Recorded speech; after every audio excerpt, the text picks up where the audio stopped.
जो अगले 5 सालों में यानी कि सन 2030 तक शादियां करने जा रहे हैं वो हो जाएं सावधान।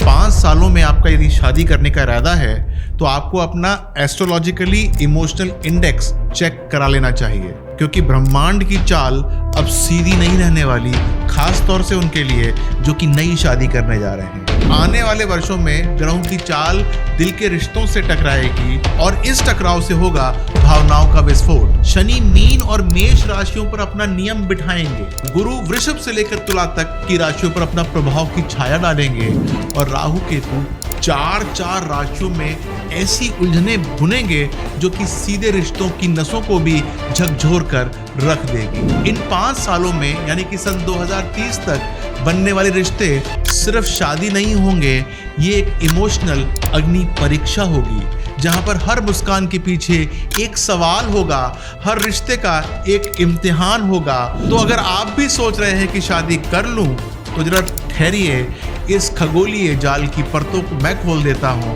और जानते हैं कि कौन कौन सी राशियां रहेंगी सबसे ज्यादा प्रभावित।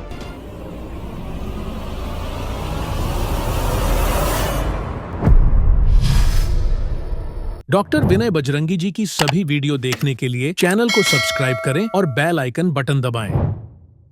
मैंने आपको बताया आने वाले 5 सालों में शनि, गुरु, राहु, केतु चारों ग्रह ऐसी ग्रह यात्रा पर निकल चुके हैं जो आपकी कुंडली के संवेदनशील बिंदुओं को छूने जा रही है। शनि का दीर्घकालीन प्रभाव मीन और मेष राशियों को धैर्य, दूरी और भावनात्मक संघर्ष की कसौटी पर कस सकता है।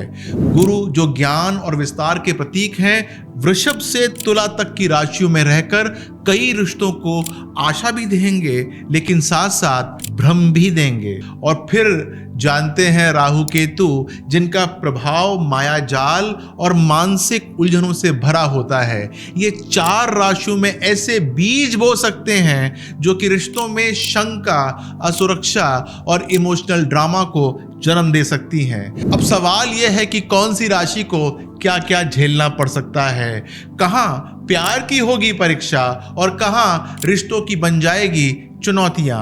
आइए अब एक एक करके देखते हैं सभी 12 राशियों का राशिफल अगले 5 सालों की विवाह यात्रा के संदर्भ में। स्टार्ट करते हैं मेष राशि से।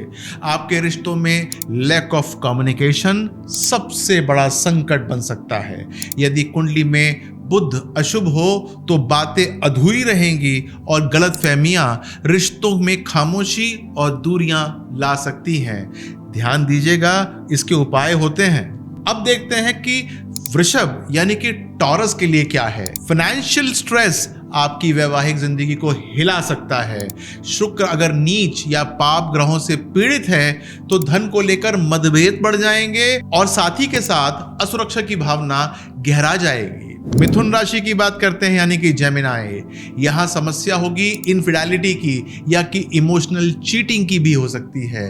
अगर राहु तीसरे, पंचम या सप्तम भाव में होगा तो मन भटकेगा और विश्वास की दीवार दरक सकती है यानी कि गिर सकती है। कैंसर की बात करते हैं, lack of physical emotional intimacy इस राशि के जातकों को असंतोष की ओर ढकेल सकता है। चंद्रमा की स्थिति यदि अशांत है कुंडली के अंदर तो साथी के साथ भावनात्मक दूरी यानी कि इमोशनल डिस्टेंस बन सकता है। ये बात मैं कर रहा हूं कर्क राशि वालों की। अब बात करता हूं सिंह राशि की यानी कि लियो की।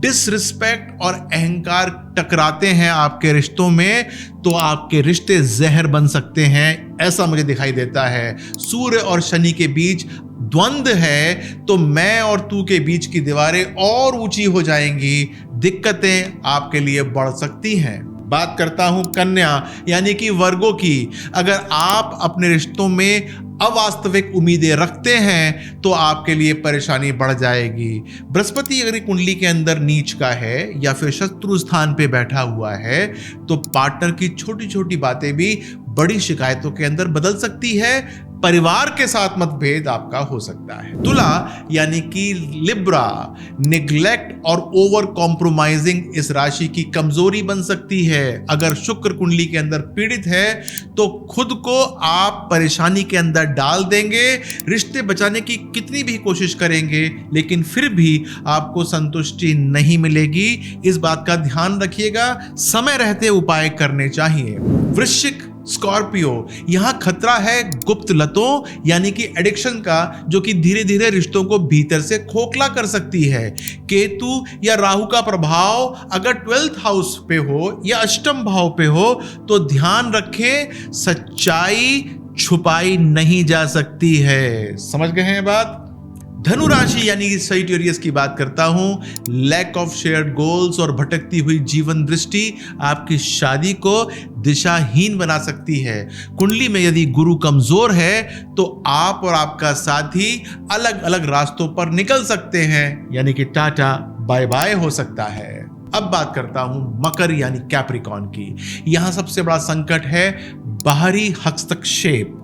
शनि की राशि होने के कारण अगर चतुर्थ और सप्तम भाव में राहु या शनि बैठा हुआ है तो इन लॉज या थर्ड पार्टीज का हस्तक्षेप आपकी शादी के अंदर नई नई चुनौती खड़ी कर सकता है, जिससे आप पार नहीं पा पाएंगे, बहुत समस्या खड़ी हो सकती है। कुंभ राशि यानी कि एक्वेरियस, आपका रिश्ता तर्क और भावना के बीच झूलता रहेगा। अगर बुध और चंद्रमा के बीच तनाव हो कुंडली के अंदर तो आपका साथी आपको समझेगा ही नहीं, ऐसा महसूस करा सकता है और यही बात दूरियां बढ़ा सकती है। अब बात करता हूं मीन राशि की, पाइसेस साइन की। यहां सबसे बड़ी चुनौती होगी इमोशनल ओवर डिपेंडेंस और सेल्फ निग्लेक्ट। बात समझ रहे हैं इसका?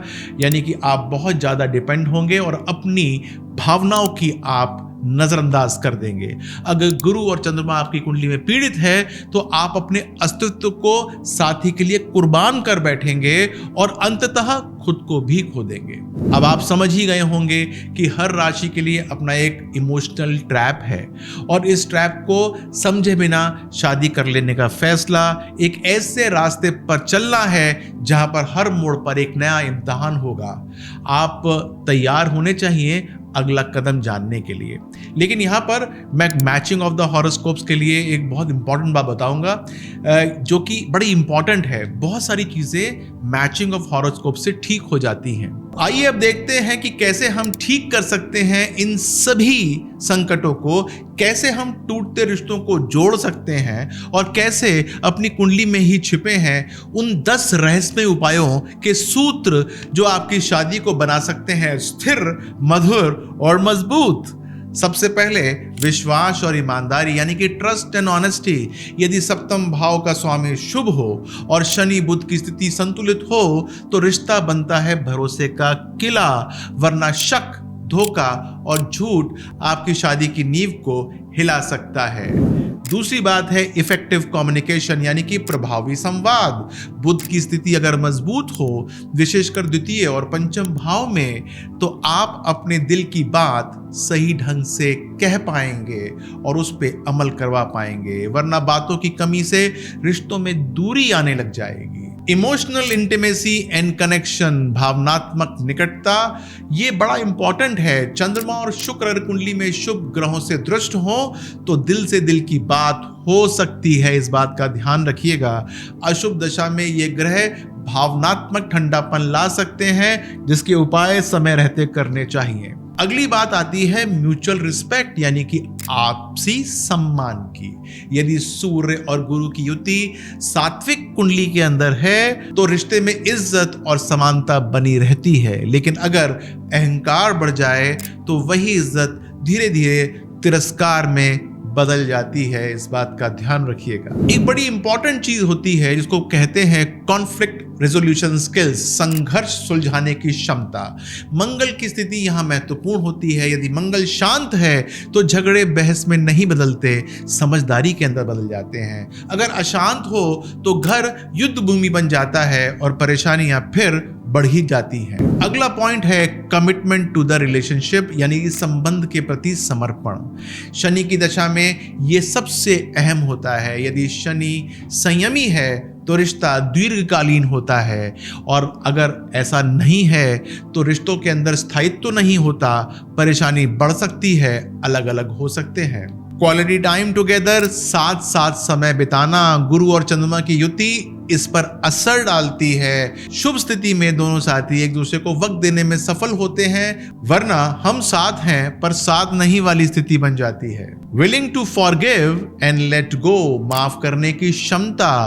केतु अगर शुभ रूप से जुड़ा हुआ हो तो व्यक्ति अपने अहंकार को त्याग कर माफ करना जानता है, वरना चोटें दिल में घर कर जाती हैं और माफी मुश्किल हो जाती है। Shared values and life goals, साझा मूल्य और लक्ष्य। बृहस्पति और 9th हाउस की स्थिति यह तय करती है कि आप और आपका साथी जिंदगी को एक दिशा में देखते हैं या नहीं। अगर ये अलग हो तो रास्ते भी बढ़ जाते हैं और तकदीरें भी अलग हो जाती हैं। फ्लेक्सिबिलिटी एंड कॉम्प्रोमाइज, लचीलापन और समझौता। चंद्रमा और शुक्र की एक स्थिति ऐसी होती है जो कि काफी पॉजिटिव होती है। आपका रिश्ता कितना मुलायम है, कितना समझदार है, वरना मैं की जिद हमको तोड़ देती है। आप समझिए आपकी कुंडली में आपके रिश्तों की जीपीएस है। सही मार्गदर्शन और ग्रहों की सही स्थिति जानकर आप न सिर्फ आने वाली समस्याओं को टाल सकते हैं, बल्कि एक ऐसा रिश्ता बना सकते हैं जो हर तूफान में टिका रहे। ध्यान दीजिएगा, इन 5 सालों में जो भी लोग शादी करना चाहते हैं उनकी कुंडली सबसे पहले तो मिलनी चाहिए, और मिलने के लिए सिर्फ अष्टकूट मिलान नहीं होता, ग्रहों की स्थिति होती है, गुरु की, सप्तम भाव के अधिपति की और शुक्र की, और इसके बाद और ग्रह होते हैं वो किस प्रकार से परेशानी क्रिएट करते हैं। मैंने आपको बहुत सारी सूची दी है कि अगर ये ठीक है, यदि वो ठीक है या ठीक नहीं है तो क्या क्या परेशानी आ सकती है। तो सबसे पहले तो ये समझ लीजिए कि कुंडली की सूक्ष्म जांच, और उससे बाद एक प्री मैरिज एस्ट्रो काउंसलिंग। अगर आपने प्री मैरिज एस्ट्रो काउंसलिंग करा ली तो समझ लीजिए कि आप अपने सप्तम भाव, चंद्रमा, बुध, गुरु, शनि, ये 5 ग्रहों को शादी और रिश्तों के लिए बड़ा सबल कर सकते हैं, अच्छा बना सकते हैं। यदि इनमें से कोई भी ग्रह परेशान है, नीच का है, वक्री है या पाप ग्रहों से ग्रसित है तो आपके दाम्पत्य जीवन में संकट आ सकता है। उसको कैसे ठीक करना है ये प्री मैरिज एस्ट्रो काउंसलिंग से और अच्छा हो जाता है। यानी कि यदि ना भी ठीक हो तब भी क्या करना चाहिए ये हम देख लेते हैं। मुझे क्या देखना होता है ये बात और समझ लीजिए। सबसे पहले शनि और मंगल का टकराव तो नहीं है, बुध आपकी भावनाओं को कहीं दबा तो नहीं रहा, क्या केतु आपके रिश्तों को दूर कर रहा है यानी कि अलगाव तो नहीं हो रहा, क्या राहु जो है वो किसी भ्रम या बाहरी आकर्षण का कारण तो नहीं बन रहा। ये सबसे बड़ी बात होती है मैरिज के टूटने की। और यदि ये योग बन रहे हैं तो समझ जाना चाहिए कि बिना उपाय के यदि शादी में जाते हैं तो दिक्कत आ जाएगी। तो मैंने बहुत ही विस्तार से ये समझाया है, लेकिन यदि अभी भी आपको कुछ बात समझनी है तो आपको घबराना नहीं चाहिए। आपके लिए उपाय भी होते हैं, सिर्फ आपको ये लिखना चाहिए कि आपकी राशि क्या है और जिससे आप विवाह करने जा रहे हैं उसकी राशि क्या है। यदि मैं ये राशियां मिला लूँगा तो निश्चित तौर से आपको मैं कुछ ऐसा एडवाइस कर दूंगा जिससे कि आपकी शादी जो है यदि होने जा रही है तो वो अच्छी तरीके से हो जाए, और सबसे बड़ी बात कि वो चलना शुरू हो जाए। उपाय आपकी कुंडली के हिसाब से होने चाहिए, यानी कि ऐसा नहीं कि जो मन में आया वो करना शुरू कर दिया। कैसी लगी आपको वीडियो? यदि अच्छी लगी हो तो इस चैनल को लाइक कर दीजिएगा। और मैं देखता हूं कि आप लोगों ने लाइक किया होता है लेकिन आपने शायद बेल आइकन नहीं दबाया होता, जिसके कारण से आपके पास समय पर जो है वो इंडिकेशंस नहीं पहुंचते कि मैंने वीडियो कब अपलोड करी। तो आप जो है बेल आइकन दबा दीजिएगा, इसको शेयर भी कर दीजिएगा, थोड़ा सा कमेंट करना चाहें तो वो भी कर दीजिएगा, उसका मैं आपको उत्तर दूंगा। और ध्यान रखिएगा अंत में कि शादी एक सामाजिक बंधन है, पर उसमें जो है आत्मा और भावना का संतुलन बना के रखना चाहिए, जो एक ज्योतिषी कर सकता है। अपना ध्यान रखिएगा। नमस्कार।